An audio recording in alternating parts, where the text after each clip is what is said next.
couple of dogs and a couple of cats here, Tony, and a horse. So you might hear some noise in the background from me too. Sorry. Okay. So Okay. we've got 7, so I'll call the meeting to order. And Rob, Yes. I do have the sign-in sheet pulled up. Okay. So if you could reiterate what you'd like me to do.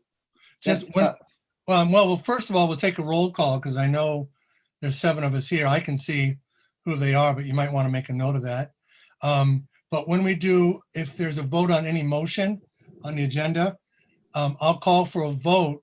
And then I just would like you to call the roll and make a note of who voted how. That's all. Okay, and if we could start out, oh, there's Carrie. Hi, Carrie. So you got a quorum. Okay. So to start the meeting, do you want the roll call with attendance? Yeah, go ahead. Okay. And well, even before that, you've got to have somebody make a motion to approve the agenda. I'll make a motion. I'll second it. Second. And Rob, if you, for remote meetings, if you generally repeat who said what, then I can focus on taking minutes and not squinting at who was who Okay. and did I remember their name? Ann made the motion. I don't know who seconded it. Was it Steve? Yep. Okay. Lawson did too. And so did Lawson.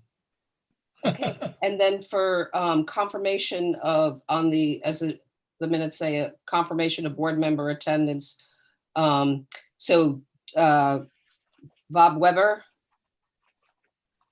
It's not I may here. have an outdated list here, and rather than my copy at school. Bob Jordan, yes. Tony Smith. Yes. I do have an outdated list, I'm sorry. I'll call the roll. I've got a current list. Do So then, we've got- please. Bob Weber is no.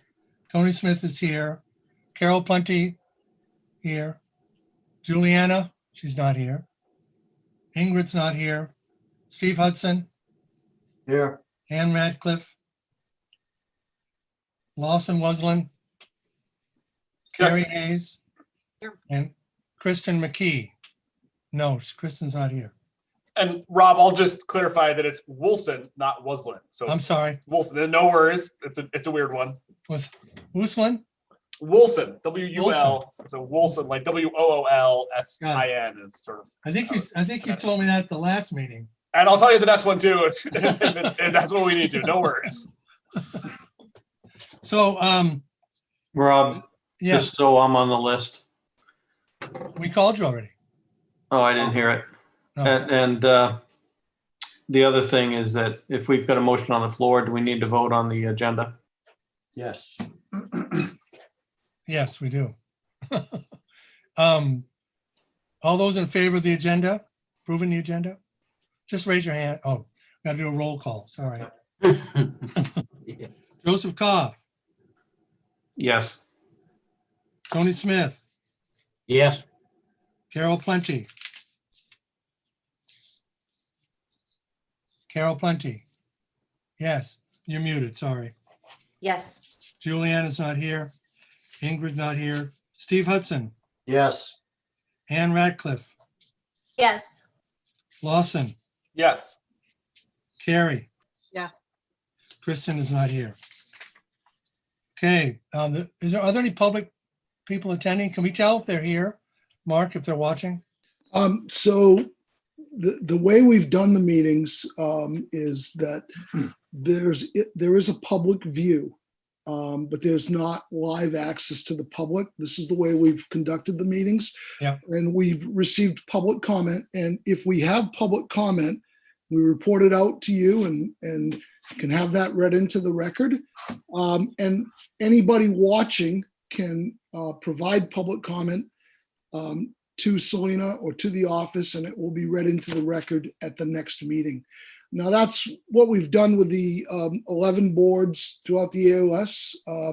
And Matt, I don't know if you have anything to add. I don't know if there's any public comment you're aware of, but as of this afternoon, there is no public comment that my office received. Okay, I didn't receive any either. okay.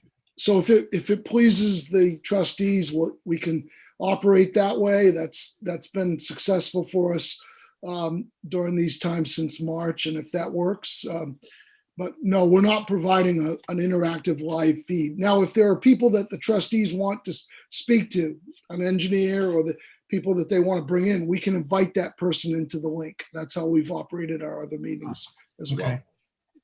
All right. Thank you. Item 5 is the approval of the voucher. That we've all done that by DocuSign, right? Did that go through, Mark? Okay. That's correct. Item 6, approval of the minutes from October 1st, 2020. Is there a I make a motion? motion, we accept the minutes. Tony? Is there a second? Carrie seconds the motion. Rob? Yes. I can't remember. Item 10, other business. Remember when I asked Butch if I could visit the pump station with him? Was that Yep. during the meeting or after the meeting? I can't remember. I think it was during the meeting. Okay, if we could add that, it'd be good. That was with everyone in attendance at that meeting. Okay. Thank you.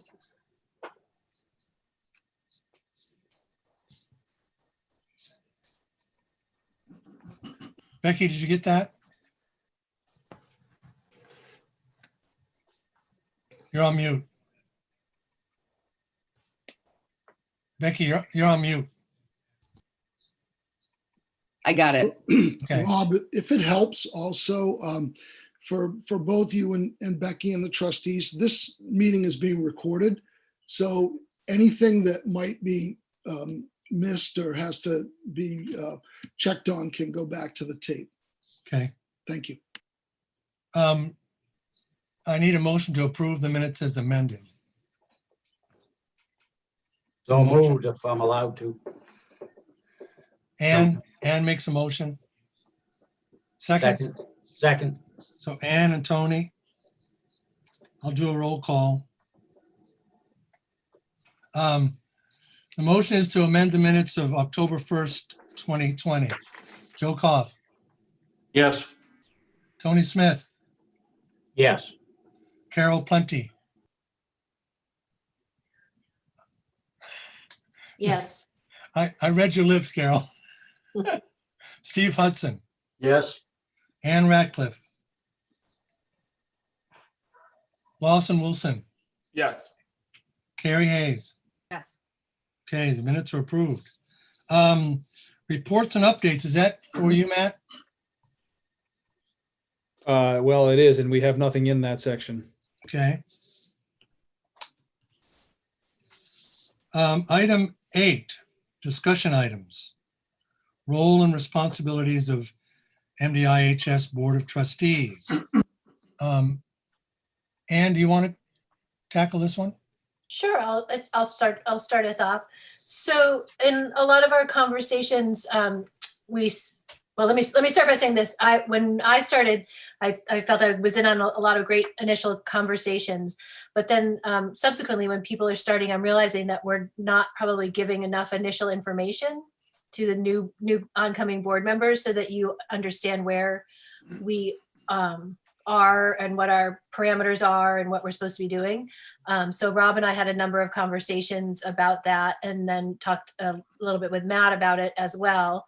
So we decided to kind of back up so that, and then send out, Selena was so kindly sent out the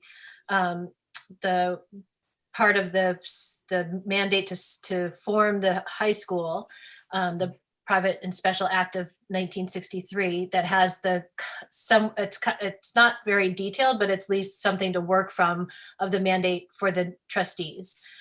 So you all got that, I assume, in the agenda. So hopefully if you haven't had a chance to look at it, you will at some point, and just come up with any questions you have that it raises for you. And then in the discussion with Rob and Matt and I, we talked about how, we don't have rules, or they're just assumptions of how we're going to operate. So this piece in here about the information, another link, information about serving on the boards at MDIHS is also meant to help us all understand what we're doing and where we're going. And then we talked about, and Matt included the most recent project list that he had worked on for the trustees. So you could see what has been being worked on, what is, and then what's projected into the future. So again, I don't know. Oh, and then a consultation for the science library, the science wing and the library project. So those are trying to catch new incoming members up. And then also kind of, I think some of these discussions might help solidify to even those of us already on the board, the trustees, how can we best support the high school work that Matt and Mark and the maintenance team there sees that needs to be done, and how can we be ready to help with the newer, bigger projects, and what kind of parameters should we work under? Do we have the right kind of structure to how we operate? So I think that's how I want to present this as a lead-in. Am I missing anything, Rob? Did I miss? No, So we're kind of, Rob, can I add Yeah. just one thing, go ahead. if I may? Ann, may I, please? of course. So I just want to quickly affirm the Board of Trustees, those that have served, those that are new to the board. If my office, myself, our attorneys can help with clarifying any laws or statutes, or I know we've conducted workshops in the past. I'm finishing my 5th year here, and it strikes me that maybe a workshop, if the trustees would like, could be in order as well, in addition to any of the materials you're reviewing. I just want to say that over the course of time that I've been fortunate to be here working with Matt and the trustees that have been in place, some amazing things have happened for MDI High School and for our communities in a very short period of time. The solar project, huge. That wouldn't have happened without a vision from the students and support from the trustees. The walls and the windows project. We have a beautiful facility that, if you walk around the state and you look at some schools that have been constructed recently, they're nowhere near the shape that MDI High School is. It's clean and it's well kept, and that's because of the trustees. In addition to the parking lot and the athletic and restroom facilities, those are all things that wouldn't be possible without the work of people like you guys. So I'm just really proud that that format is in place. I will say that it wasn't something I had ever experienced in my career in public education, but I think that both the trustees and the good work of Matt and all the people in the communities, I hope that this continues. And I think it is unique, and in many ways our system and schools are unique, but the MDI trustees, from my experience, has been a very, very positive asset for our schools and for our community. So thanks, Rob. I just wanted to give a little background and context. I appreciate the time. Yeah. Anybody have any comments or questions about roles and responsibilities? I think the idea of at some point, I'd like to do it when we can all physically get together, have some sort of meeting to discuss, some of the details of these issues. But like I said, this is my first official meeting on a Zoom call, so it's kind of weird. Consultation for the science wing and library projects. Tony, sorry. Go ahead. You're muted. I just want to step back. I was made aware that apparently some people didn't like the idea that I asked Butch at the last meeting if I could visit with him and see the pump station. I'm in the wastewater business with 3 treatment plants, 13 pump stations of our own here. And it is a public facility. And if I'm going to be supporting and voting on monies for any project, my preference is to see what we're talking about. That's no negativity towards Butch or anyone else. I know Butch. I respect Butch. Steve did join us. it needs work, no doubt about it. But there had been talk about maybe voting to authorize a trustee to do something like that, which I don't think is necessary. I would never just show up on someone's doorstep without a call, say to Matt, who I'm assuming Butch reports to get Matt's take on it. We were all together in a bunch in a meeting. That's why I asked it there. That was the reason I asked the question. And I would do the same if it was, and I'm assuming we've had science wing tours, we've had the library tours, same but different. There was nothing malicious in my request to meet with Butch. I just want to see what we're talking about. And that was it. I'm not second guessing anybody. I am a self-professed know-it-all at times. And, but I was not meeting. If I'm going to vote on something that involves money, I want to see it. Thank you, Rob. Just a couple of things. We have to be careful with meetings like that in terms of just the legality of meetings. If there's three of us show up to the high school to meet with Butch, that's an official meeting. So that has to be made, the public has to be notified, etc. But also, I think, and I'm not speaking for Butch, I'm just hypothetically saying that it kind of puts the staff and anyone that is in that position in an awkward position when a trustee asks if they can meet with them outside of some sort of committee or the board's direction. So I'm just afraid that putting Butch and other people on staff or faculty into awkward positions is not a good idea.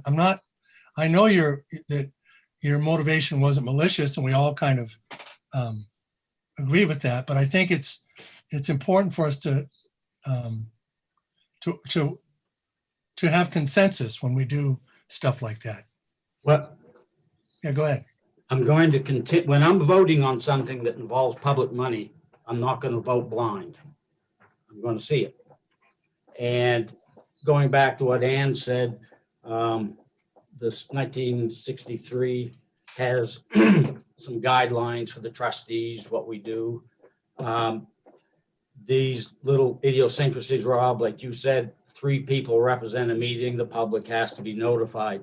If anybody that's had years of experience with the trustees could jot down things as they think of them, it wouldn't hurt to have those for new people and like me, who's been here 3 or 4 years now. But if I'm going to vote, I'm not from Missouri, but I want to see it. And again, I would either do it through a meeting like this, if we had something on the stove, or by giving Matt a call and go work through the proper channels. I'm not going to show up on a staff member's doorstep by any stretch. I wouldn't appreciate that either in my role here. Yeah, I think we all appreciate that you have a lot of knowledge, Tony, and can bring a lot to a lot of the conversations that we're going to have, projects coming up and everything. And I think that the same could be said for a lot of different members, a lot of different of the trustees. And it's I agree also with, the wanting to see something before we decide how, what to do moving forward. But I think we're at the start of a conversation where we're going to come up with by the end, some of these parameters, or whatever we want to call them, a structure for how it's done, so that we don't cross over into not following the proper channels and the proper chain of command, so that any trustee that wants to do something knows how to do it. And I suspect that comes first through Rob, and then to Matt and or Mark. I don't want to I don't want to appear to be cutting off any trustees' communication directly with Matt and Mark, but I think I do think as a board guideline, everything is supposed to go through the chair, and somebody should correct me if I'm wrong. Okay. Tony? No, I like what Ann said. That's certainly workable. And then but like you said, Ann, we've started, we'll come up with a formal I way of think doing so. things.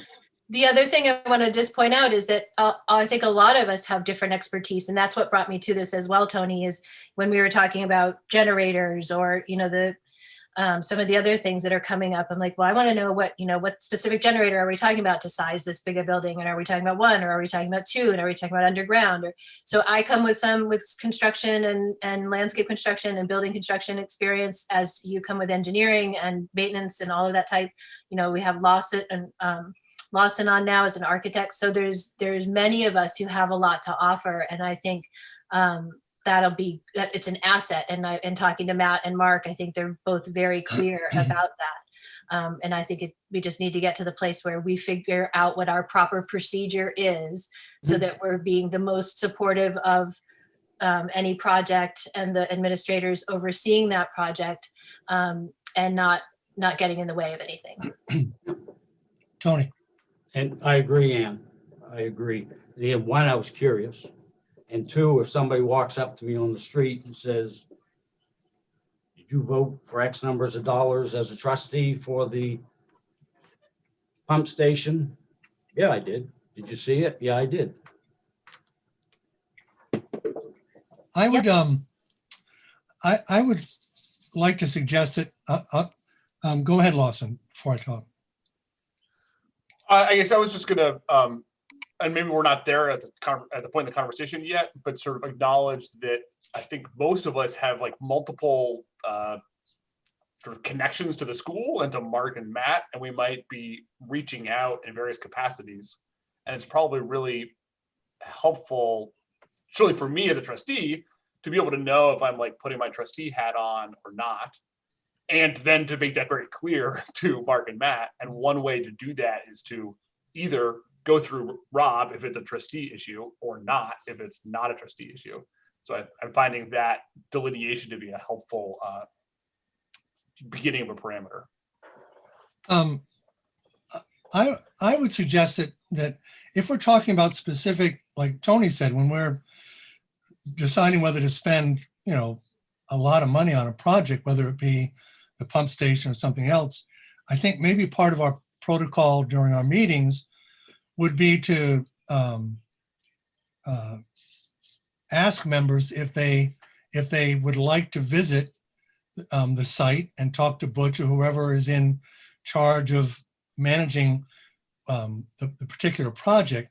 And if the trustees think that that's okay, then we just proceed and let that person or persons do that. But I think we're trying to avoid just casually dropping in and surprising people on staff. Go ahead, Mark. I would just like to affirm the conversation. I just say as an administrator, it's refreshing to hear these conversations in public.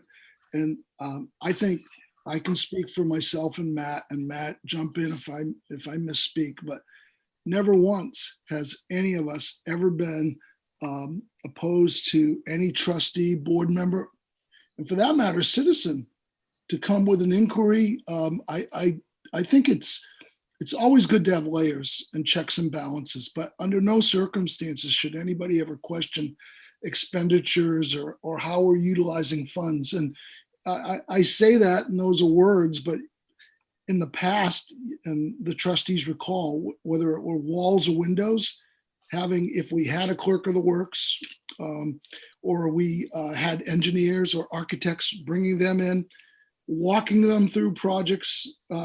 Again, we're talking about safety requirements too. Nobody's trying to hide anything. At the end of the day, if anybody has a question and the trustees want to see a project or see the results, that's always going to be embraced and welcomed. And to that point, when we're talking about significant projects, in the past, the trustees have supported and now expect us to have a competent, qualified person that's overseeing these projects that can provide regular updates. You recall when we did walls and windows, we were providing daily, if not weekly updates. And so all those things have been in place. And again, I think everybody's operating with good intent. And at the end of the day, I just think it's important we continue to be transparent. Folks know what's going on, and we give the people that are managing these projects the opportunity to do them, and we give them the leeway and the latitude to make sure they know they're supported, yet they got to be accountable. That's important. So I appreciate the conversation, and thanks for letting me add those 2 cents, Rob. Steve and then Tony. Yeah, I just want to make sure that we don't get hidebound. For example, when the walls and windows are being worked on, I get to Bar Harbor occasionally. When people are still working. A couple times I stopped there, talked to Clerk Works, looked at what was being done, because we have a responsibility to keep an eye on things, not from the sense of undercutting anybody, but seeing what's going on, because we're the ones that approved it, and we're the ones that ought to have an idea of what's actually being done. Yeah, I work in construction, and I can walk around a building on the outside and look at it and go, I don't understand what I'm seeing here. This is not what I anticipate. And without that, we can miss something major, as has happened in the past. So I hesitate to see opportunities to meet with staff or employees like a clerk of the works, limited to whatever has gone through the board or the chair prior to it occurring. I just want that to be kept in mind.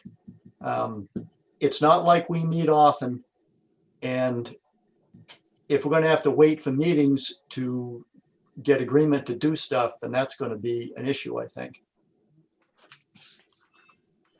Tony? Rob, I liked what you said when at a meeting, you could throw out, hey, do people want to go see the walls and windows, the pump station, the paving project? Is one good way to do it. I have no interest in micromanaging Butch or any other style. I have enough of my own work to do. And one, it was curiosity. And one thing I found out, which I thought was pretty cool, which I haven't heard of for a number of years, is the wastewater is disposed of by spray irrigation, which is pretty neat. Anybody else? No, awful quiet. It's pretty neat unless you're walking by the spray head when the pumps kick on. I told you that story, right, Tony?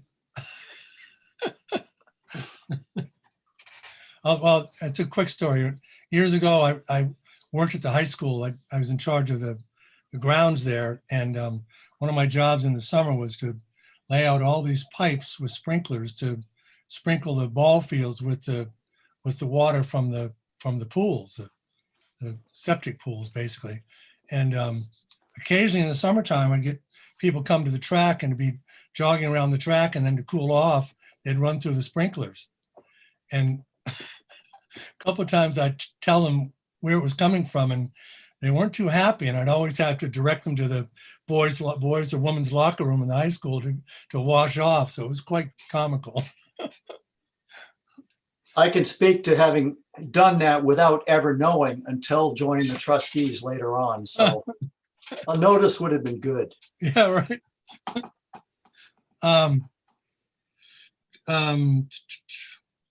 So under the discussion items, we have consultation for the science wing and library projects. Who's going to report on that? Matt? Yeah, I can talk about that. Okay. And I just, before I get too far into that, I do want to say I really appreciate the conversation that we just had. It's a very healthy conversation, and it's a unique board as far as high school or school boards go. This is not what Mark and I are used to. Usually what happens for us is, and excuse the use of this term, but we're the experts with the school board. We're the ones who are educators. And sure, there's lots of knowledge and lots of help, and people really have great perspectives, and the school boards do a great job. It's a different role for us in this particular board. And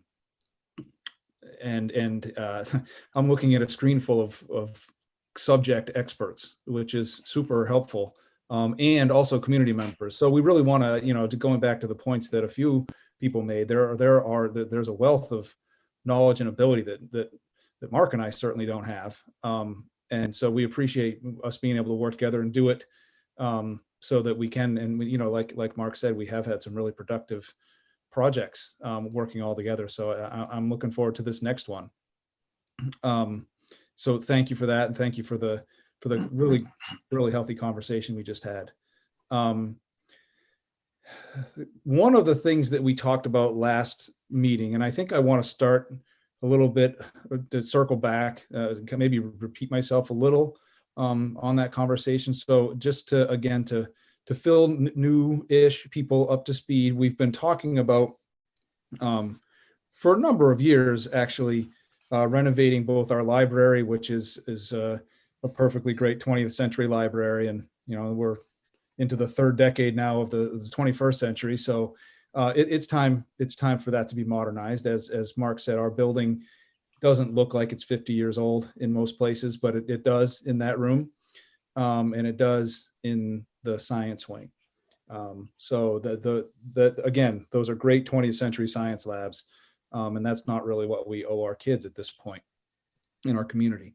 So we've been talking for several years now about down the road as the debt from the last major project, really major. I mean, we've had those ones that Mark talked about, but the last major expansion of the school was in 2000 when we added, I say we, it was before my time, but the art wing and the music room and some of the shop was all renovated about 20 years ago.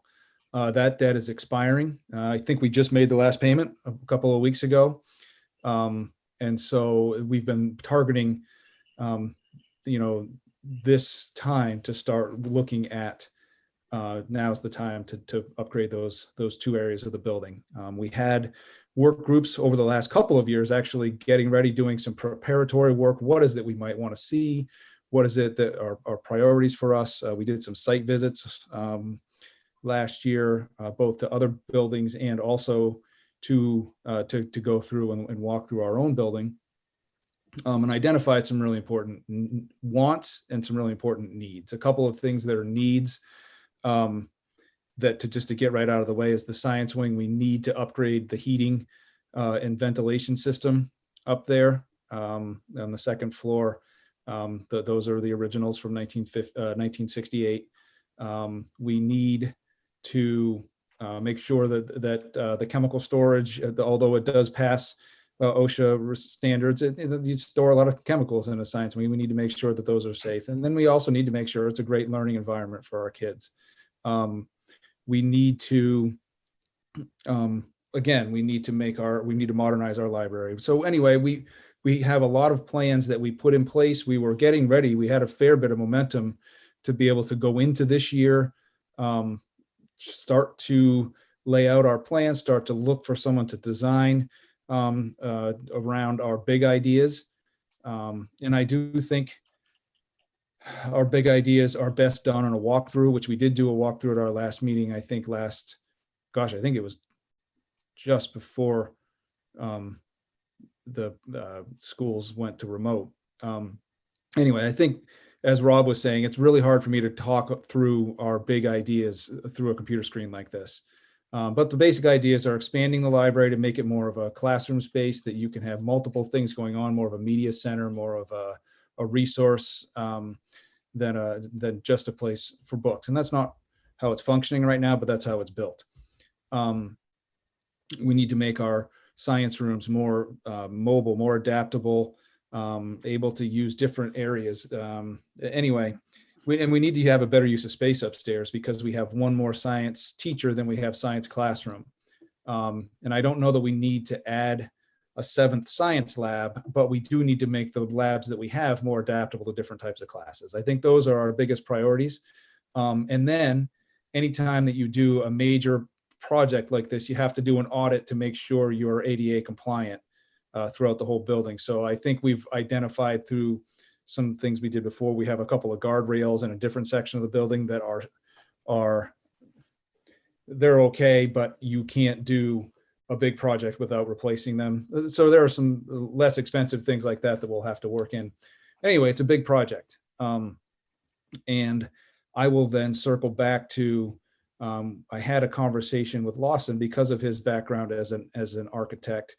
Okay, this is our big ideas. This is actually before he was on the board. This was when Lawson, you were talking with me in your capacity with your work with the Climate to Thrive.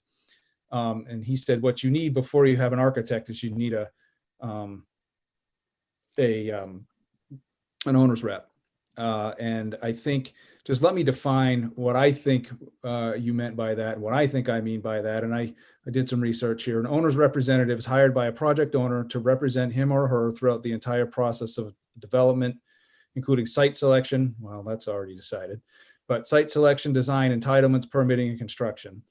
The owner's rep serves as a liaison and ensures the owner's best interests are carried out. Owner's reps are tasked with monitoring, not managing, which is the project manager's job, various tasks associated with the development. Some of these tasks include ensuring the project's scope is carried out on time and according to budget. And then this is where it gets to be super relevant right now. The rep helps with the bidding process, project mitigation, relocations, and more.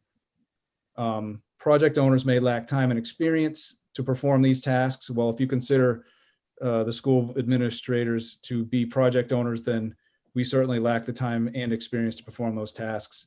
So they hire representatives who are knowledgeable about the process to help. Representatives stay in contact. So anyway, that's kind of what I was thinking we really need at this point in the process. And so I wanted to kind of bring the conversation back around to that. I don't think, our timeline is going to be pushed back because of the pandemic. There's no doubt about it. I don't think we have to make a decision to go out and put out an RFP for a project, for an owner's rep tonight. And I just think we should continue the conversation so that potentially at the next meeting, we might start having an action item around that if that's what the will of the board is. So I'll stop it at that and see if anybody has any thoughts or questions.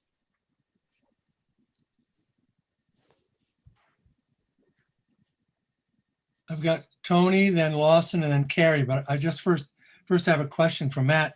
I don't remember, as part of our discussion, I think we decided moving forward that we were going to tackle the science wing and the library projects at the same time. Was that correct? Yes. Did I say something different than that just now? No. I just Okay. wanted to confirm that. That's all. Tony. I disagree with the need for an owner's rep. I've been involved with a lot of big projects, never with an owner's rep on my side or quote the other side. The owner's rep can be a subcommittee of this committee. It can be others. I don't think it's a good use of the taxpayers' money. You solicit professional services architect and they hire or an engineer. They work in your best interests. And then we have Ann, myself, Steve, and others that could work if they're willing as the owner's rep. I don't think it's a good use of our money and the taxpayers' money. And also, we've thrown around the clerk of the works term. We want to be really careful. My preference is you have a clerk of the works that works for the architect or the engineering firm with oversight by us to make sure they are working in our best interest. A clerk of the work off the street doesn't work. I tried it once, didn't work very good. We tried it on, I think it was the storage building project, and the fellow left in midstream after berating us, if I recall, and second guessing the design engineer as to how this particular person would have done things, if you recall. But I don't believe we need an owner's rep. It's not a good use of the taxpayers' money. Lawson. Yeah, Matt, I really appreciated your sort of description of what a owner's rep would or could do. I would add one piece that Mark alluded to earlier, which is about the sort of community communications piece and being able to provide the liaison between the construction project, either in design phase or in construction phase, and be able to equip either the staff or the trustees with the kind of communications tools that I think our community will want. One of the challenges with a project like the library science renovation is the quantity and breadth of stakeholders gets very large very fast, in that you have students who have opinions and parents who have opinions and teachers, and I think that that's one of the benefits of having an owner's rep who has experience in this, and sort of managing that kind of process. I do think that there's the experience within this group to serve in that role. I'm not sure, and I just don't know enough about each of our own capacities. I'm not sure that there's the time for us to serve in that role. Carrie. Thanks, Rob. I would certainly echo what Lawson just said about concerns about people's time. And this is someone that we would be paying to do the job, so it's going to be their top priority. Whereas having board members try to take that on, that could quickly end up being a lot of work for no compensation that could be frustrating for people who are put in that position. And this is a big project. We're not talking about just like the windows and walls or a paving project where it's a pretty quick fix and a small project. This is probably a multi-year project, I would expect, by the time we're said and done with that much of a renovation. I did want to ask Mark specifically if it might, though, fit into the role of the operations person that's being discussed on the administrative level to handle projects like this, where we would already have someone employed if that goes through to take on that role. I love being put on the spot, Carrie, and to be honest, that's something I hadn't really considered, but yes is the short answer, and I'm saying that because I need to make sure Matt weighs in, but I'm just thinking back to my previous role, and that's exactly what we did with our operations person. Although on really, really big projects, like when we were building our middle school in Westbrook, I mean, we had both. Okay, but yes, that operations person or whatever their title is, whoever the person may be, that certainly is something that is in addition to any supports in place. Architects, engineers, clerk of the works if you decide, owners, reps, or none of the above. A person like that is certainly a valued asset, because they in fact are the persons by default, if we weren't even having this conversation, that's exactly what we're proposing for our schools, to take off the plates of our principals. So yes, and Matt, I welcome your thoughts on this, but I want to be careful because this person, this operations position, if approved, this person's going to be very, very busy. But Matt, your thoughts? Yeah, I mean, I really, again, I appreciate the conversation, and I've often said, if everybody always agreed on everything all the time, nobody'd ever learn anything. So I appreciate the differing opinions here. And what I know is that I myself do not have either the expertise or the time to do a good job leading this project. I don't have it. Things will not go well if it's primarily my responsibility. It doesn't mean I'm abdicating. Ultimately, it's the building that I'm the leader of. Of course, it's ultimately my responsibility, but the details that go along with leading something like this will fall through the cracks when something more urgent and more, not necessarily more important, but the amount of things that are super urgent that come up in my day very frequently bump out really important things. And especially since, as I said before, I'm no expert in this manner. I really don't. So I don't care. I'm not hung up on the idea of going out and spending a lot of money and hiring somebody. What I do know is that I need, as the leader of the building, somebody that has the time and the expertise to lead that work. It really depends, I believe, on the magnitude of the project, the scope of the project. is the answer to the question Carrie asked. Thanks. Tony, Ann, and then Joe. Like I've said, I've, excuse me, not been involved with a overall project manager on projects. That's typically the responsibility of the design firm. And I think through that, we would have more cost-effective services. Matt will be busy, because if you do hire someone, that person is going to be on Matt's doorstep quite a bit and on his phone. Ann? I think that's a good point, Tony. And I think, Matt, I appreciate all that you said, and Mark as well. So I'm thinking, and I'm a full supporter of an owner's representative, just so I'm clear on my stance. I think they're very useful for projects. I've been involved in a number of projects, and I was typically the owner's representative. I relied heavily on my project managers, engineers, professionals at all levels.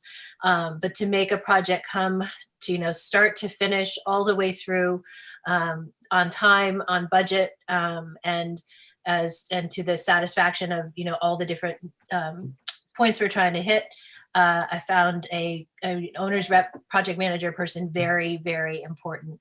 And so I think we should work towards that direction. And to speak to Matt's and busyness and everybody's, all the building heads, we're just, I know it's supposed to do the high school, but I know there's other projects going on as well. And I agree that the building, you're an educator, Matt. You're not necessarily a construction manager or a project manager or an owner's rep or any of those things. So how can we best be helpful? So maybe, Tony, you hit on it. Can we do a subcommittee? Is it helpful if we formed a working subcommittee for each of these two projects as we move forward to help define or help find an owner's representative? And then also to help maybe as the projects unfold to try to be a layer, a buffer, an added set of ears or whatever, to help as things get going or as things are progressing. Don't know. Joe, and then back to Tony. I think from my experience, I've dealt with the project manager, the owner's rep and clerk of the works. My sense is I'm not inclined to agree that the owner's rep is necessarily the best approach right now. But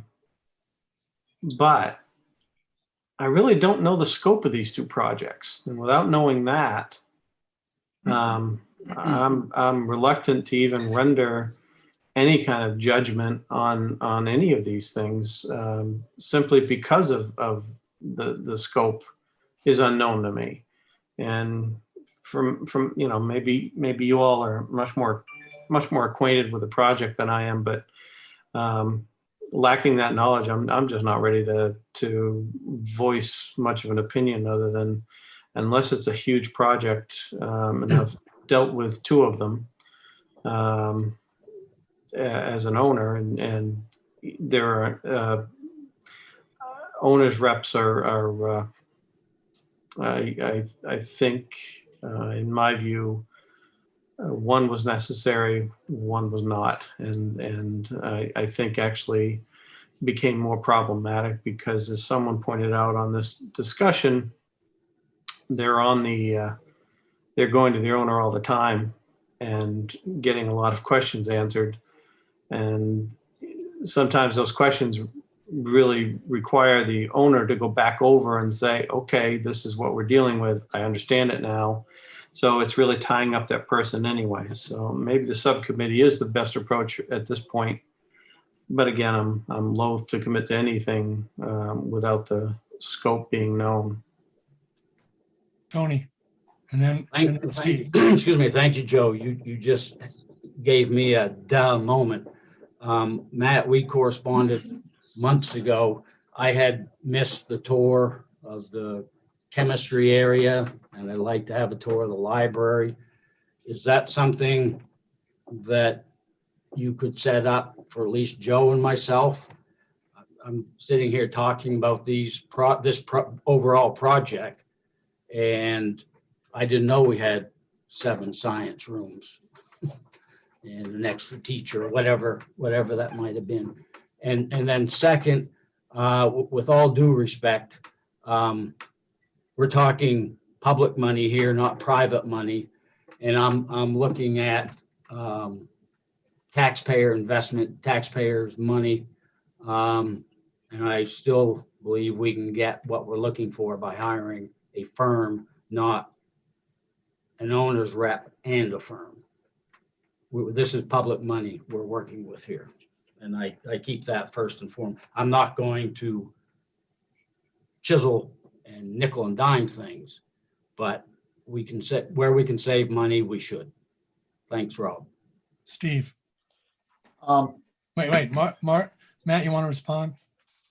Yeah, I think it makes sense to respond to that, and maybe both of those things. The first thing you said, Tony, is under normal circumstances, I would love to have people come in and take a tour, and I think we can still probably do it. Our building is pretty well sealed off right now to anybody who doesn't teach or learn there. But I think we should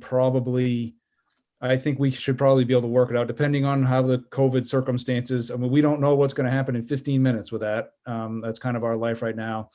That being said, I do think it would be a good idea to do a walkthrough, and we could probably set that up sometime in the next couple of weeks, again, depending on who knows, right? And then as far as the piece on the finances, I couldn't agree more. You know, I think we're very fortunate to be in a place where people do financially support the school, and they do that because we are responsible with that opportunity. And we have to always continue to be responsible with that. So I appreciate that staying right up there in the front. Steve, and then Mark. I agree with Joe. I think we need to know what we're trying to achieve here in the first place. In my opinion, this is all still really nebulous. Yeah, we need to upgrade the library. Yeah, we need to improve the science labs. But the last time there was any detail on that was in January, if I recall correctly. So I think we need to get farther along in the process of deciding what we're trying to do. And at that point, I do support an owner's rep because, as has been pointed out, time is limited. I can't commit to being available to manage stuff or to respond on a regular basis or quickly on any of this stuff. I have too many other things that are already going on. But also, having worked on some big projects as the contractor, yeah, an owner's rep was a pain at times, and yet the 2 times that I can recall specifically, they caught stuff that the owner would never have seen because the owner couldn't have people on site. That's what this person's job was. And I support the idea of having somebody with a suitable background monitoring the project. It'd be one thing if we're doing paving, because that's pretty much straightforward. But the renovations we're talking about are not small, and we've gotten burned once on a major renovation. Pemmitic got burned pretty badly many years back when they did their major renovation with a contracting firm that was not quite as dependable as one might like. And we've had problems, no offense, Lawson, with architects who miss stuff and then basically said, well, that's your problem. I would like to see somebody in-house to do the job. I don't think this operations person that the school is looking for, from what I'm hearing tonight, I don't think they're going to have time if they're going to be handling the whole school system.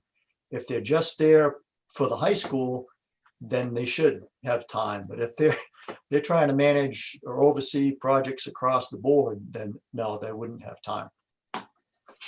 So I've got Mark and Tony, but before that, I just want to remind those of us that were here when we did the windows and the whole classroom wing several years ago. We had this discussion then about hiring a clerk of the works, and it was a not contentious, but it was a big discussion about whether we should spend money for that individual on top of what we were spending for the project. And when we look at the numbers in terms of what it cost us to fix some of the things that went wrong on the last big project, it just made sense to do it. And I'm still of that philosophy as well. You know, it didn't work out with the last clerk of the works. It was a personality thing. It wasn't, it wasn't the role. It wasn't the role itself. It was just that particular personality didn't fit. So I think we need to keep the discussion of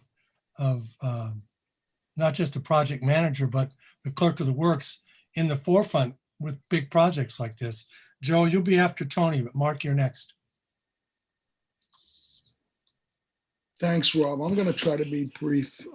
Just listening, I'm just going to echo something Matt said earlier. I'm struck by the civility of the conversation, the depth of the conversation. It makes me proud as a superintendent, as an administrator, when you can have conversations like this. But I think we can all agree that most of our meetings in the past have been limited to us and maybe Dick Broom or one other interested person in the library.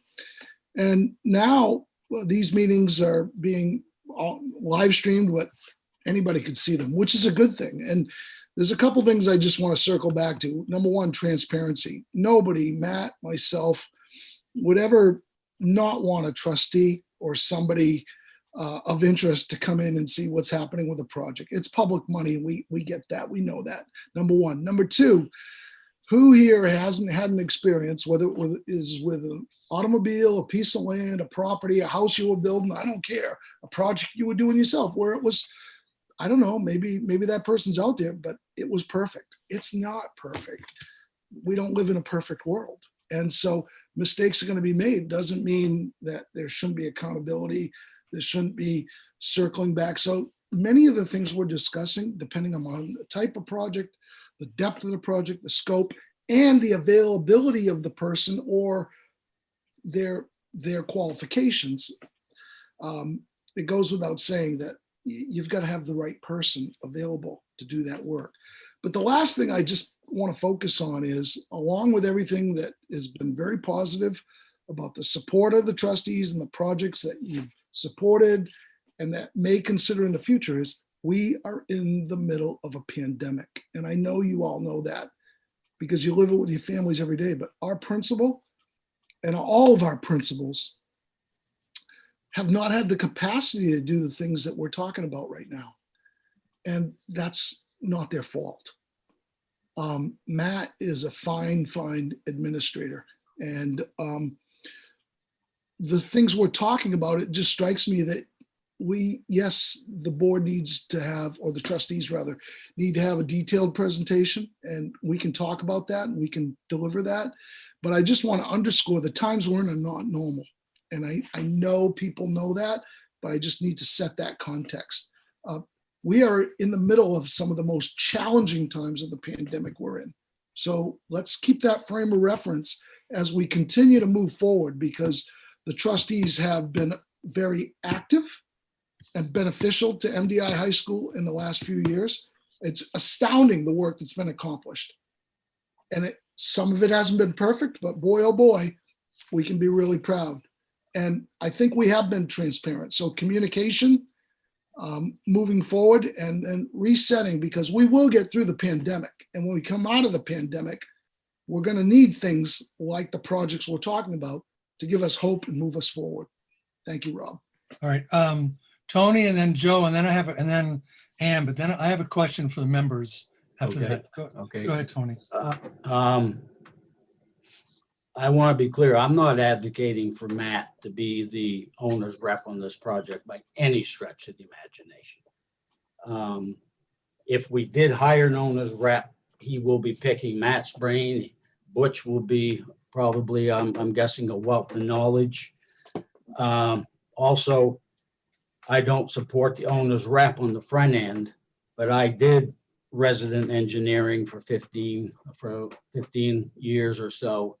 You definitely want someone on site representing, we want somebody on site representing us and watching the contractor, making sure they're doing it in accordance with the contract documents. In my capacity here, we've had inspectors, clerk of the works, whatever you want to call them, that weren't worth very much. We've had ones that were too good. They were in the way to trying to get things done. Switching gears, have we been able to locate any science rooms or library space in other schools in the area? Not that we're going to go visit them in these times, but that we could look at some point and say, yeah, we like that from that one, we like that. Rather than reinvent the wheel, is there a way to visit somehow science rooms and libraries in other schools? I'm not asking for a yes or a no. That's an idea I'd like considered. Thank you, Rob. Joe, I'm trying to think if it was either Matt or Mark that had mentioned the operations person.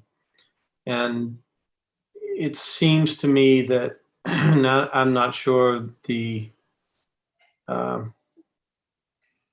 timeline for that person to be hired, how it's going to be allocated or whatnot. But if this project does go forward, I'm wondering whether or not that particular person might be able to manage these projects as a start to his or her tenure, and then be parsed out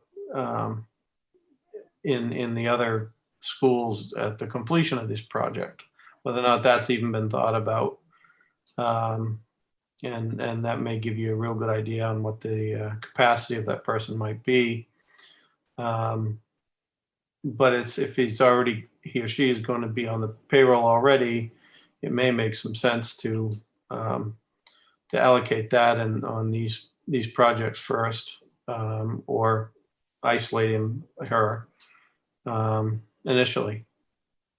Rob, real quick, Matt nor Mark have the time to be, I want to go back. I'm not looking for either one of those fellows to be, unless they really want to. Ann, I think we need to keep moving, but first we need to decide how we're going to get the best information to the rest of the trustees. So we do have a lack of understanding of what the projects are. So that was a good point to bring up. And I think we left things, before the world exploded, kind of waiting for the science people to meet and make a plan. I was on the library subcommittee. And so I think if Matt, you correct me if I'm wrong, but I think we're pretty well, we were ready to have the science people kind of gather their information, and then we were going to come. I think the concept was to come together and then try to have somebody form a concept plan, whether that be the initial role for the project for the owner's rep or somebody, so that we could see what this scope of this project would look like. Is that, Matt, is that kind of where we are? That is exactly where we were, and that's what led me Right. to have that conversation with Lawson back in the late winter, and that's where we left this conversation. And I went to him and said, "You're an architect. What do you think?" Like, not that we were asking him to be the architect, but what do you think? And he said what I said before. Yeah. And that was, I think that might have been like March 11th. Right. Honestly. Exactly. Back at a meeting note that I had, and so there probably was lots of stuff that was in my head at that point in time that is gone and lost forever. But I think we were very, very ready to start melding these projects, and we were ready to start to go beyond this is what we think we want to do to, okay, now we need some professional help. And we thought that professional help was an architect. Right. So an architect. So it's hard for us to answer, I think, Joe and Tony, you know, exactly where are we with this project, because we were just at the threshold of having some concepts put together that would answer those questions more. So then we would know, is this a huge project? Is this not that big a project? So I don't know quite how to bridge that gap, that information gap. I'm sure you can't go visit schools. I'm pretty sure you can't go visit schools. So that what information does the science subcommittee still need to get to the point that we were on the library committee? We had Matt and I forget the woman's name who went with you, Matt, to visit the libraries. So we have done site visits of libraries. We'd been working closely with a high school librarian and got solicited information from a lot of other people. So I feel like that project is ready. And so how does the science project get there? And then how can we circle back and catch everyone on the trustees committee up with all that information? So not to throw anything at you. I really don't think the science committee is very far behind. I Okay. really think that there's a pretty good idea. So before you, Tony, Yep. we've had some real constructive conversation here for the past few minutes, but without any sort of direction. So we need to decide whether we need to decide anything tonight, or we're just going to keep hashing this out. So until those, and I would imagine until we get some sort of report from both of those committees addressing the scope of the projects, I don't know. I'm not sure if we can decide whether we're going to either hire or not hire someone to oversee the project that we haven't decided to move forward with. So I'm just throwing it out there. If someone wants to make a motion to take some action tonight, I would appreciate it. Carrie. I think one of the things that we need to do, first of all, is look at those subcommittees again, because we've had a lot of turnover on the board this year, and see who we've lost from the different committees and if they're balanced as far as our numbers. I was on the science committee. I honestly couldn't tell you who else was on that committee at this point, because thinking back to the meeting that we had in February, there's been, the world's turned upside down since then, and who was on that committee is well out of my brain. We did talk about wanting to go see some schools, and it was right before we went into the shutdown. We talked about a bunch of different ideas, whether it was a small add-on or whether it was, just kind of revamping what we already have up there. So, like Matt said, I think there were a bunch of ideas put in there, but we kind of got stopped because of the lack of opportunity to go see some other facilities and meet again, since all those meetings were shut down when we first went into the pandemic. So I guess my recommendation would be let's look at who's on the committees and who wants to join some of the committee, one or the other of the committees from the new members. And I'd also love to hear, when we talk about a owner's rep, what kind of figure are we putting on that? Is this a per month expense, or is it a year-long position, or what exactly are we talking about for financials on that? But I would, just one more time reiterate that I do think it's a good idea, because I think somebody with that knowledge and with that focus is going to save us the amount of money that we're spending on hiring them, if they're doing their job well. Tony, and then Ann. I'm on the science committee. A tour at some point would be really good. This is the most time I've spent working for the science committee since earlier this year, which is, haven't spent much time at all. When you want to hire an owner's rep, or should we be hiring someone to come up with a concept plan? Concept plan, preliminary design, final design. We need, from a concept design, concept plan, you can get footprints. We don't have to worry about what the buildings look like too much, because they'll have to blend in with what we have, meaning an elevation view standing outside looking at the side of the building. But we can come up with footprints, and then we can get concept costs, so we have an idea of what we might be looking at for costs. I don't think this owner's rep should be an employee of the school district. They should be a consultant that provides their own insurance, their own everything.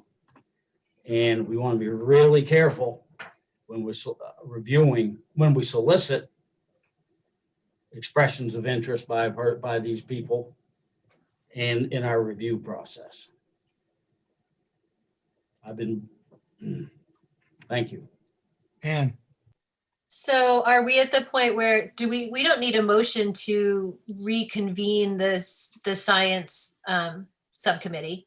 And so we need to be aware of Matt's availability and respectful of his limited time to give to that committee to move it forward? Or do you want to turn that over, Matt, to somebody else? Or how do you want to, that's my first comment. And then I think we probably should, table the conversation about the project, the owner's rep right now. But I want to ask Lawson, if we suppose we don't want to start with an owner's rep, we really just want to get some concepts in front of us so that everyone can see where we are. How do we do that? Or, I thought I'd like to hear from Lawson. Lawson, go ahead. Sure. Yeah. I mean, I think that we could call an office, or we could call 3 or 4 different architects and either ask them to submit proposals on their own dime or pay them to submit early ideas. But there's also, but that implies that we have a pretty codified program and idea that we're a concept that, or not a concept, but a program, a description of what the product needs to achieve. And that's the process that might actually be, I just don't know exactly where we're at. When I walked through with Matt, it felt like there were many options and still enough questions that there's some sort of study phase, a study phase of the project before I would start looking at floor plans or anything, just to define like what are the requirements of the project. That makes sense. Yeah. Before Tony, you're next. But so what I'm asking you guys is, if we're going to move forward with this, I'd like to see some sort of motion so that Matt has an idea that we care about these projects. I think we do. No, I know, but I'd like to come out of the meeting with some sort of action, whether it be a motion to reconvene the committee, start new subcommittees, or whatever it is. But I don't want to waste all this discussion and not come out of it with something.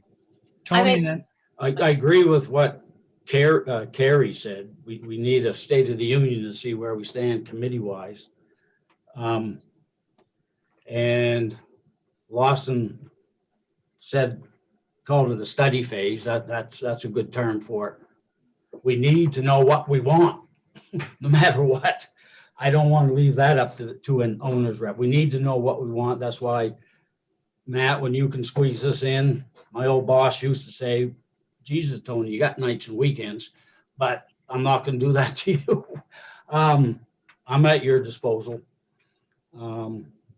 I'd just like to see what we have and have Matt or Butch, whomever, maybe you want to limit it, staff, Matt, and tell us what we need.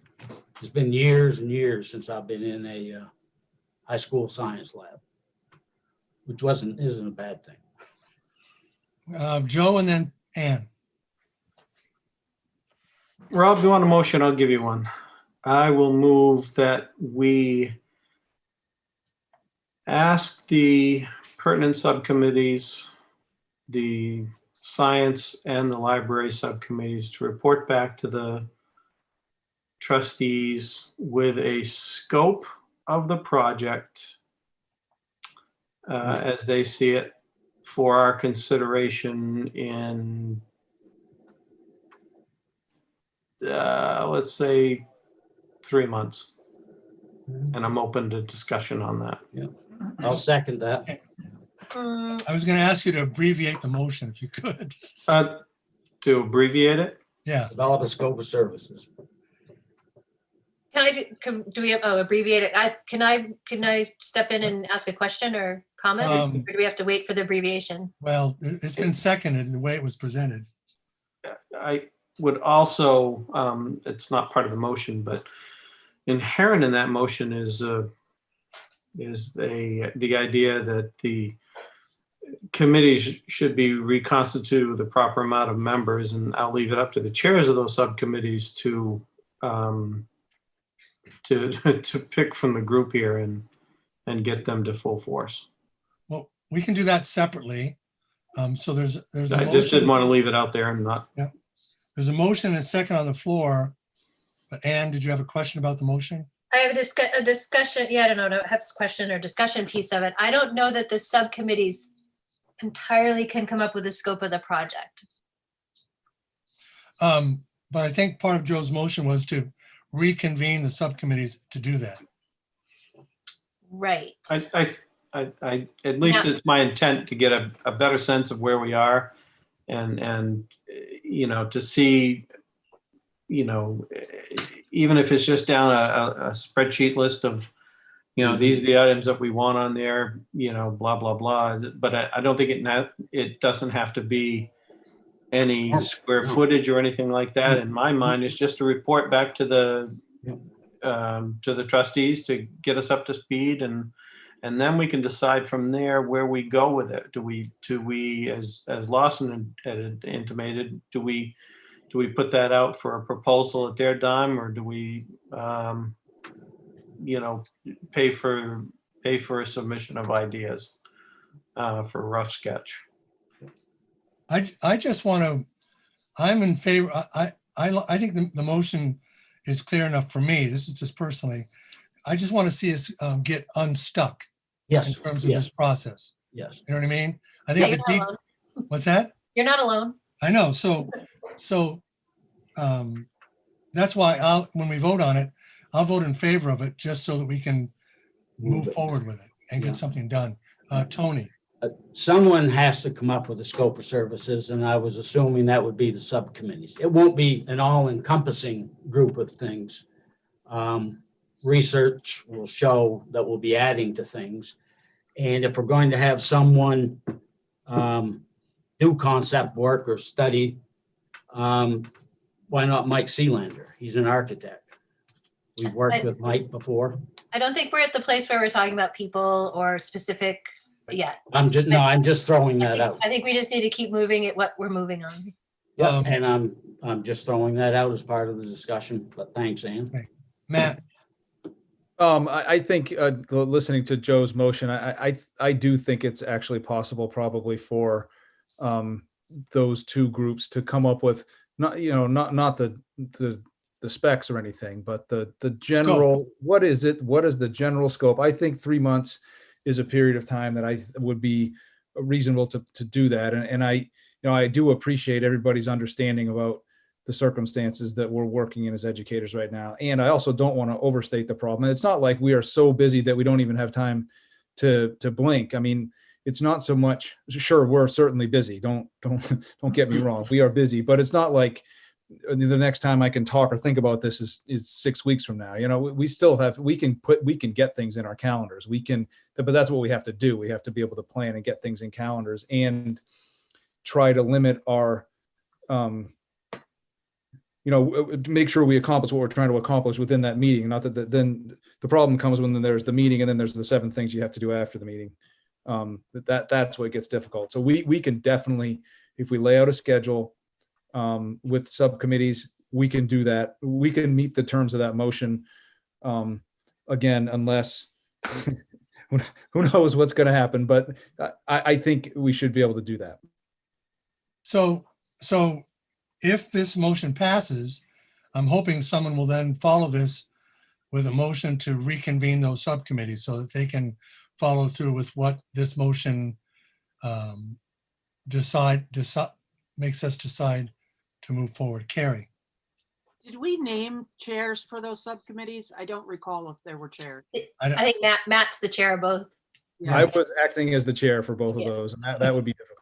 Yeah, so I think that needs to be part of it, is that we need to reconvene the chair or reconvene the subcommittees and choose chair people who are not Matt, because it's one thing to ask him to come to meetings or to do a couple of things that only he can do, but we should be able to have somebody else from within the trustees who can kind of take the lead on that and crack the whip a little bit and get other people to help. So Carrie, why don't you format that as a motion while we vote on this one? Did you Is want, that- did you want Ahead. to go first? It No. was a motion of. No, we have to vote on this motion first, and then what you just said could be a motion to follow. Joe? No, I was just going to suggest that if the, and I can bring this up for discussion in Carrie's motion, it can wait. Okay. Does everyone know what the motion is on the floor? Like to hear it again. Becky's got Okay. it. Um, It's Would you to like me ask, to read it? ask the subcommittees to reconvene and report to the trustees with the scope of these projects for our consideration In 3 months. in 3 months. It's, do you want his exact wording? Yeah, What I just said was 3 months. What he said was to ask the library and science subcommittees to report back to the trustees with the general scope of the project as they see it for the trustees' consideration in 3 months' time. Correct. Okay. Yes. And the second, you're okay with that, And right? Tony seconded it. Joe there any made the more- motion, Tony seconded it. Any more discussion on the motion? Questions? Okay. Joe? I mean, yes. Tony?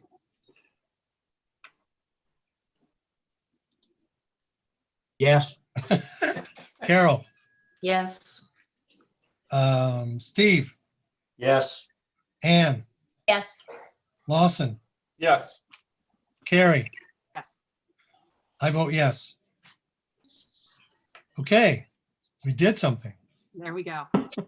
Carrie, you want to make a motion?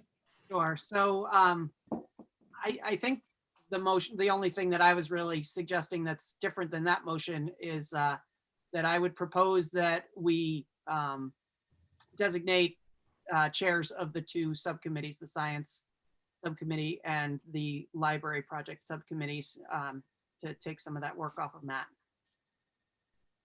So moved. Okay. I- Joe? If I'm just afraid we're going to lose momentum if we don't designate it right now, either by asking the chair of this committee, Rob, to pick the chairs outside of the meeting, after this meeting or something, with the knowledge of the particular makeup of these groups in hand.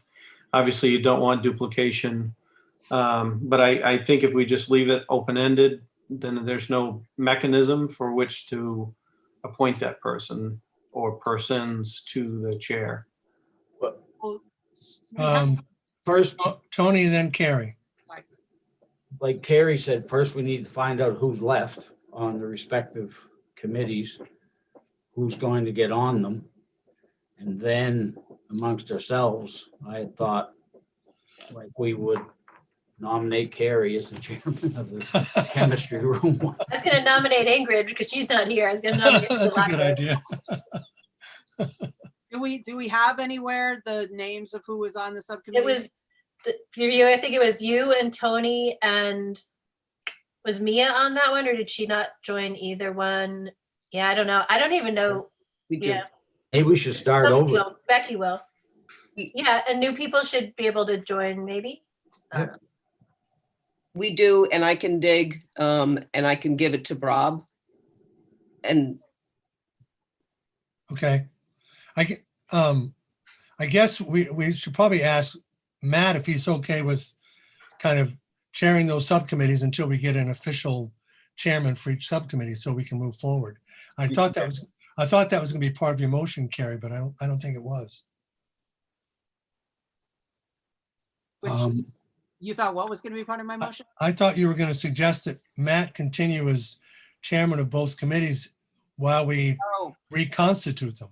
I hadn't really thought about that, but I was kind of hoping we would know who was on the committees so we could moving, because we do have several new people on the call tonight. So thought maybe we could fill them out tonight, but Yeah, we can.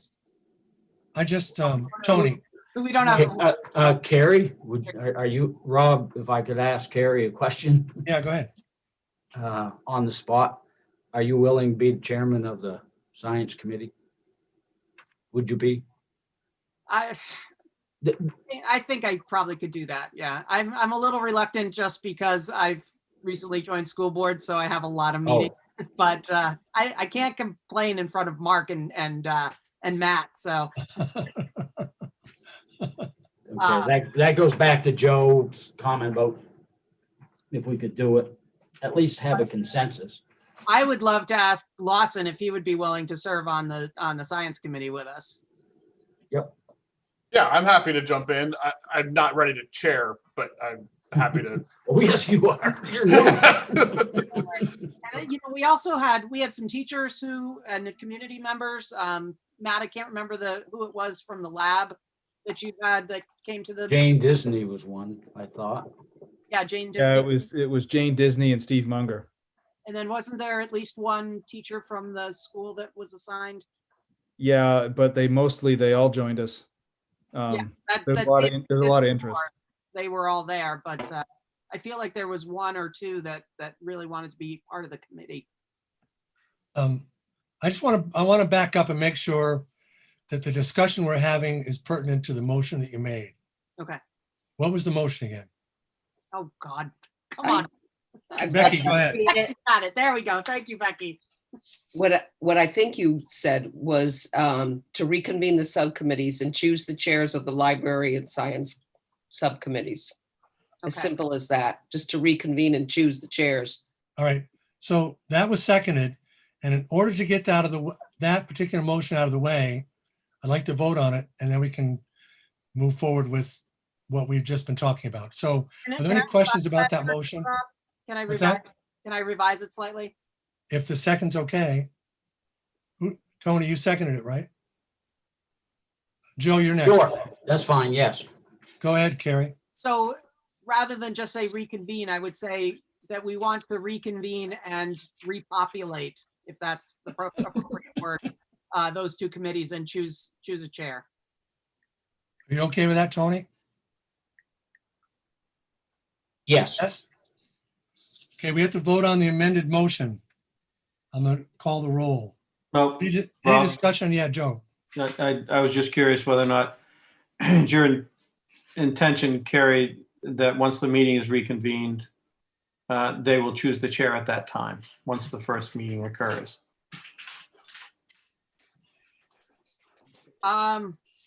Again, I mean, I was That's probably, hoping we could just move forward with who are based on adding people who are on the call now, but and make those decisions if we're trying to move things quickly. you can probably always change the chair. So like Carrie, since you're not top on your list to do it, if you say yes tonight, I think you could still change it in the future. When you get your committees reconvened, you may be able to, say, does somebody else really want to do this? So This just kind of kills a couple of birds, that's all. And, Okay, and it let's moves really well along. let's quickly vote on whether we agree to amend the motion. All right. mhm. So I'll do a roll call. Joe, Yes. Tony, Yes. Carol, Yes.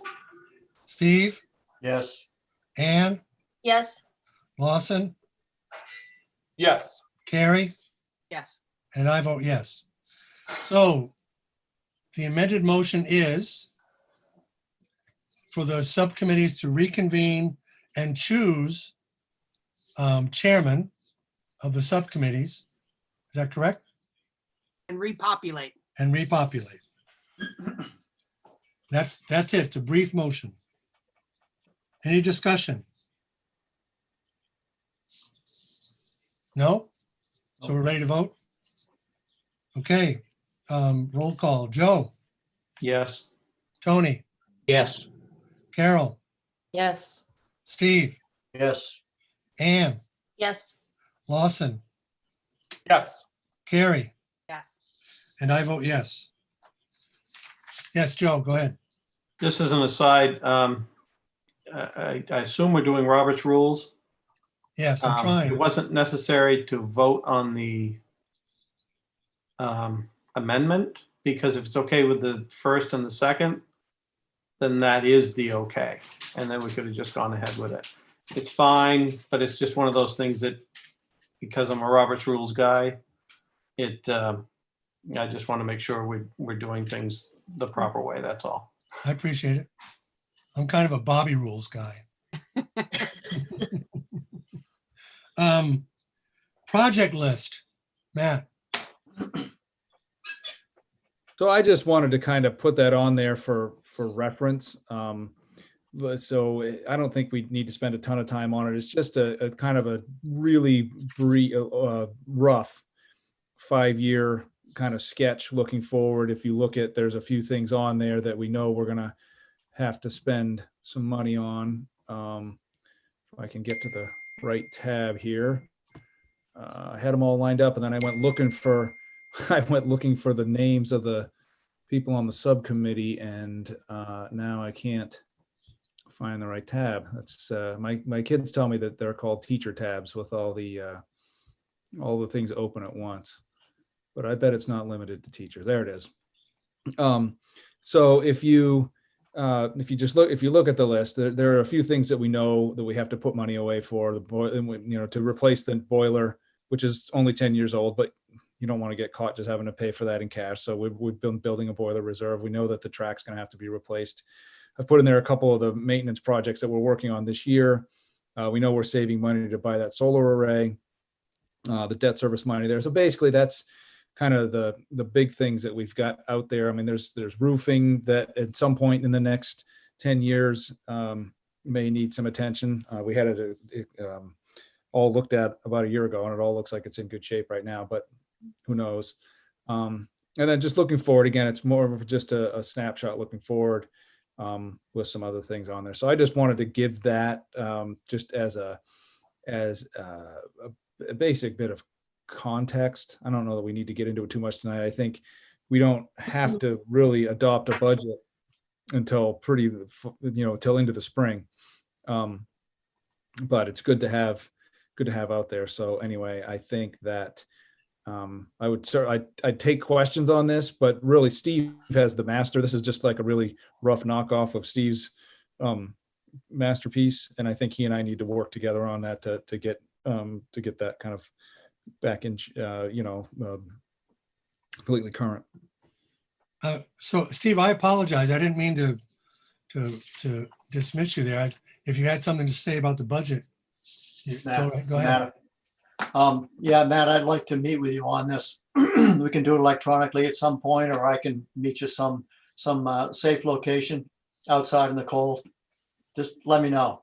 We can go hang out in our new storage building out back. There you go. Yeah, no, we'll figure it out. Tony.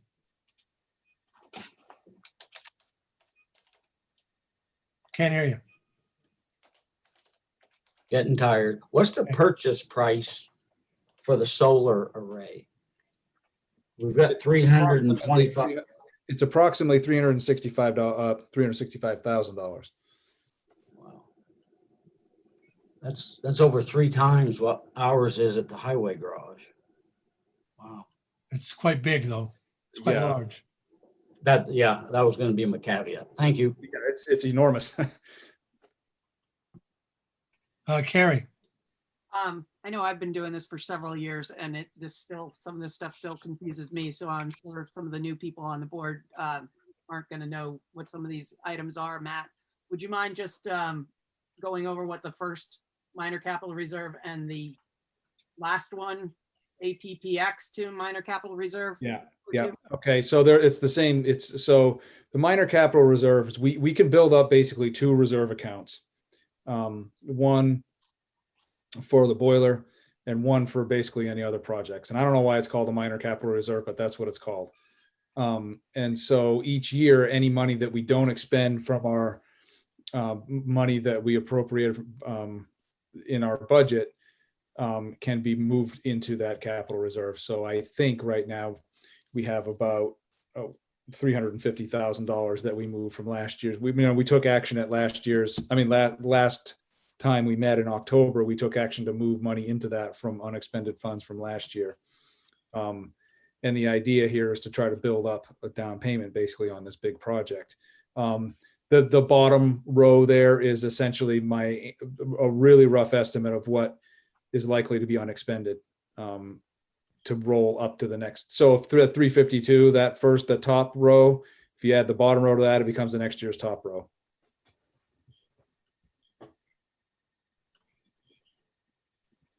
Okay, I hear thanks. And so when you talked about like the roof project, or when we talk about the track replacement, the solar array, are those all coming out of that reserve, or are those on top of?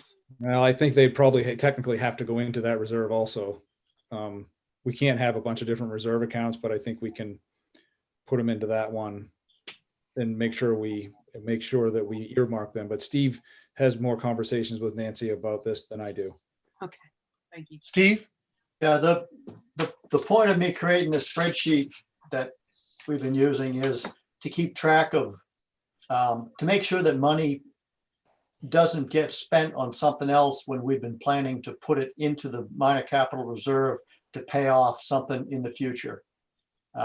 So I need to talk with Matt and get some of the stuff caught up to date, but his numbers are pretty close, and they do include amounts that we plan to save for various projects. Tony? Hey, Steve, if I could ask Steve a question, Rob. What's the balance in the boiler reserve to date? Approximately. Right now, around 85,000. When is it anticipated to be replaced? Oh Lord, I have no idea. Okay, after our time? Hang on a second. Now we don't have an anticipated date on that I know of off the top of my head. Okay. But that's at least 20 years in the future. Yeah. At least. Jesus, I'll be 84. I won't care. I hope. You'll still be on this committee. With you. Anybody else? Questions? Action items. There's nothing listed here, Mark.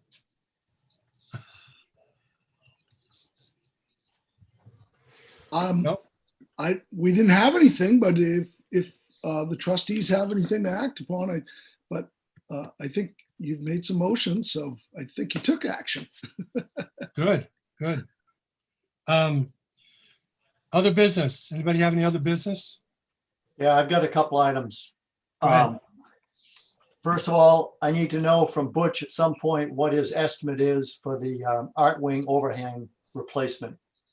Because that was mentioned in the last minutes, and I heard it, but I didn't ever hear a number on it. So I don't care about that.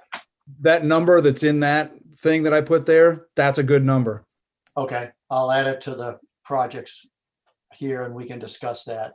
The other thing is at the last meeting, you voted to transfer $258,387 into the minor capital reserve. Unfortunately, that did not include what the 3 lines above that, which should also be moved. So we should vote to move an additional $11,594 into the minor capital reserve. Got a motion? Steve? Yep, Mark? Second. No, Go ahead, Mark. no, now that you've had a second, may I speak, please? Yeah. Steve, you've always been amazing with the spreadsheet and the numbers. Is this something we need to act upon immediately, or can we just double check with Nancy? Because I'm sure you're accurate, but I just want to make sure that Nancy's included in the conversation, if that's okay with you. Well, what I would suggest is that rather than put a dollar amount on this, say that any funds remaining in the 2 reserve accounts be moved. Because for new people, we have working accounts during the year, but at the end of the year, all money must leave those accounts and go to the 4 permanent accounts that the trustees have. The only 2 that really matter are the minor capital reserve and the boiler reserve. So, Steve, if I may, I'm very comfortable if your second is comfortable, that, I mean, I think what you're suggesting is the right move. It's absolutely the right move. I just wanted to make sure Nancy was included to make sure that we don't have to come back and do this a second time. So Oh, thank you. I agree. I just, Tony, if you remove your second, we can, Yes, I'll remove my second. okay. so I'll modify my motion to state that we should vote to move any remaining money in our accounts into the reserve accounts at the end of the fiscal year. Second, Barry seconded. Any questions or discussion? No? I'll do a roll call vote. All those in favor say aye. Joe? Aye. No, I'm just kidding. Joe, Yes. Tony, Yes. Carol, Yes. Steve, Yes, Ann, Yes. Lawson, Yes. Carrie, yes. and I vote yes. So that's 3 motions we did tonight. Woohoo. There's no public comment, right, Mark? Carrie, go ahead. I'm just wondering if we could hear just for a minute from Matt. Sorry, I guess I'm in the role of putting people on the spot tonight, but are there any other needs that the school has that are relevant to COVID changes to the building that the trustees could help with, or are you guys all set with the CRF funds? Thank you for bringing that up. I don't think so. Not on a major scale. We were able to get a lot of not permanent fixtures, but a lot of needs taken care of with the COVID funds. Just, we're getting the really good head start on the furniture replacement that we've been doing a little bit at a time. We were able to do that in a big chunk with the COVID relief money. So no, I don't think so. Because we are in a decent spot, but Mark can fill in better. Mark? All right, Rob. Yeah. This is the beauty of me speaking after Matt or Matt speaking after me, because we actually agree. And Matt pointed out something where I said our school is a beautiful campus, but our science labs need updating. We live in an age of now we're going through a pandemic, but we've also before this had the challenges of school safety and security. And although the infrastructure of MDI High School remains solid, we have to be cognizant of the times that we're in, and we have to adapt. And the reason that we are able to provide a world-class education for our kids is because trustees and the communities have stayed with the times. So it stands to reason that, when you walk through a building, and I was a high school principal for 10 years, the way buildings were built back in the late 60s, early 70s, 80s, and even 90s look different than some of the things we're going to learn about the times we're in now. So I just hope you guys, I know you guys will keep that in your minds, but the answer to the question is yes. When the pandemic's over, we're going to have to look at what we've learned from COVID with education, teaching, and safety and security. And I mean, the beautiful thing about public education is keeping our buildings open to the public, but balanced with the safety of our kids and our staff. So I think it's good to have the conversation, but to keep those things in mind. Thank you. I was going to ask a question about how did the security, the locks project work out? Matt, you want to speak to that? Because you're the subject matter expert. Yeah. I think that they were able to finish that project before the pandemic hit, but I am not 100% sure of that. Was it going well before it ended, or? Yeah, I mean, there were only just a few rooms left on that last round, and honestly, I think they got done, but I can't 100% for sure say that they did. I can double check on that. Okay. Carrie?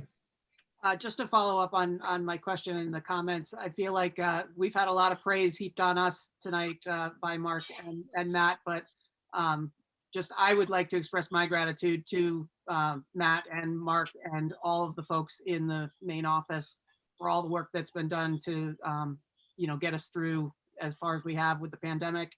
I see it both here, I see it on the school board meetings, and I'm just amazed by everything that's being done and how much care is going into these projects. So kudos. Yep. And- Agreed.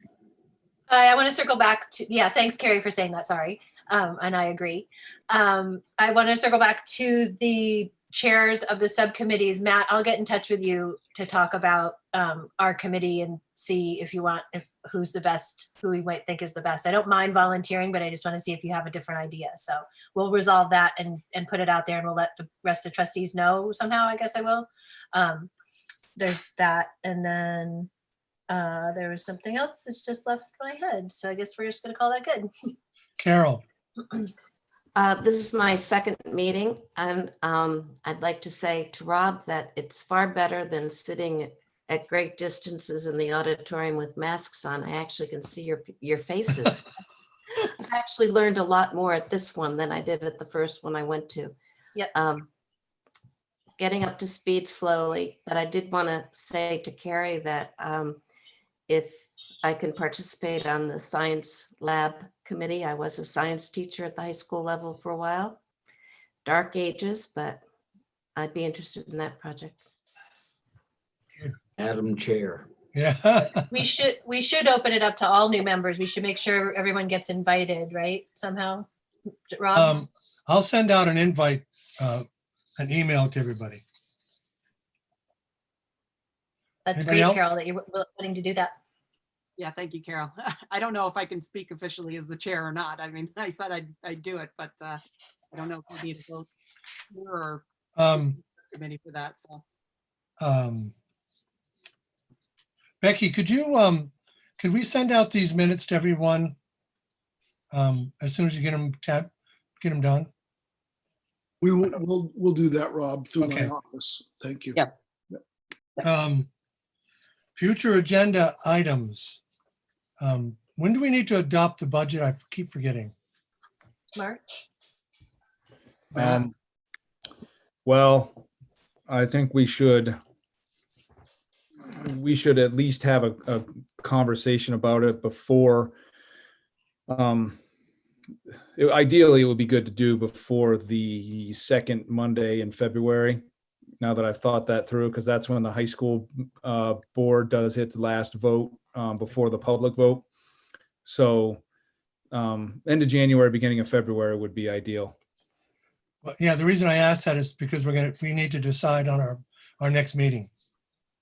So any questions about that? Suggestions about I'm assuming we're going to be doing our next meeting like this unless things change dramatically. I think that's a correct assumption for the short term, Rob. Or Tony, Rob, would the next meeting be 3 months out, or is that too far? I think that's too far. Okay, because that's when we are to have committees and things. I Okay, think- I got you. Yep. I think the middle to late January is the latest. If I might, Mark?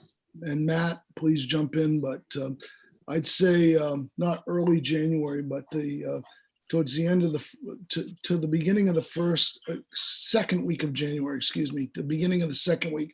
That way it gives the trustees latitude if you need to have another meeting for any adjustments. But if you met during that time period, I think that would provide ample time for Matt, Nancy to do the work they need to do and have ready and meet the compliance for the approval process. Thank you. So Matt? Tony, go ahead.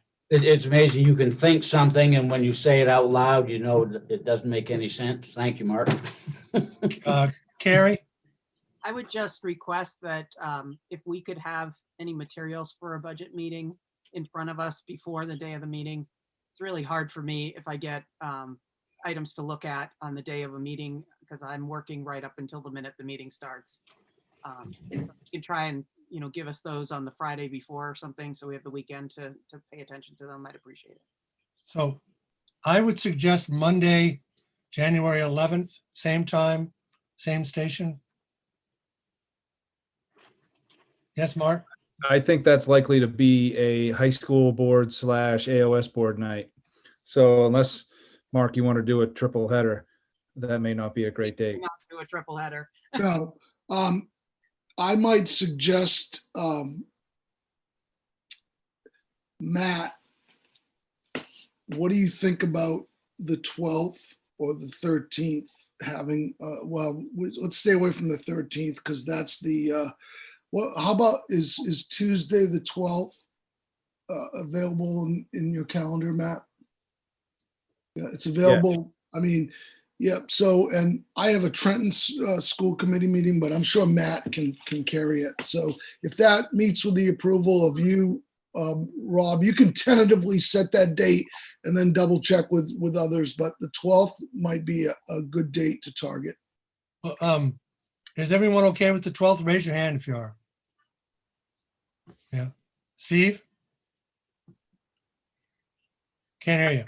Steve, Sorry, I have a conflict that night, but I'll probably adjust it. So if the majority goes, then let's do it. Joe, did you have a question?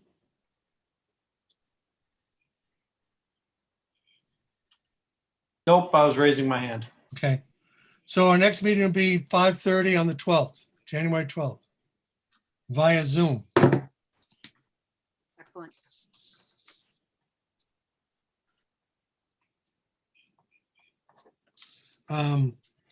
Need a motion to adjourn? Tony, I make a motion to adjourn. for a second. Thank you very much, everybody. Thank you, Thank everyone. you. Have a nice Thank you all. holiday. Merry Christmas. Merry Christmas. Stay Thank safe. you all. Do we need to vote? No,